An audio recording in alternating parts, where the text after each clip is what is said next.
Et vous pourrez voir l'intégralité de ce reportage dans Métropolis samedi soir à 23h30 sur Arte, bien sûr.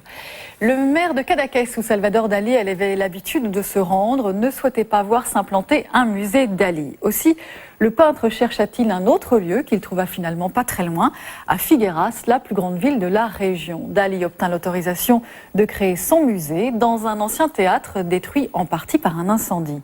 Aujourd'hui, cet endroit fait figure de temple du surréalisme, même si Dali fut écarté de ce mouvement par la suite. C'est un reportage de Barbara Schwarzwälder.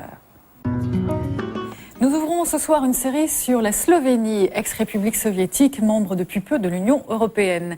Cet État a bénéficié d'un régime particulier du temps du communisme, à savoir par exemple pour ses artistes une liberté de mouvement et de nombreux échanges avec leurs alter-ego à l'Ouest. Il règne en Slovénie un esprit subversif qui a conduit d'ailleurs à imposer son indépendance à l'ex-Yougoslavie en 91.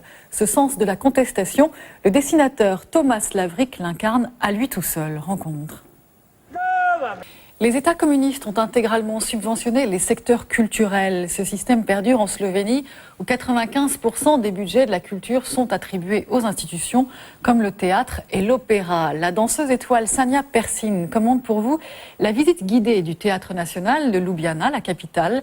Un bâtiment néoclassique du 19e siècle, magnifique, nous dit-on, et que je vous laisse découvrir tout de suite. Ce journal prend fin sur ces images. Merci de nous avoir suivis. Votre programme continue sur Arte avec les champions d'Olympie. Et puis un nouveau documentaire de la série Sex and Pop à 23h05. Enfin, le dernier journal à minuit précise. Bis morgen um 20 Uhr. Je vous retrouve demain soir à 20h. Merci.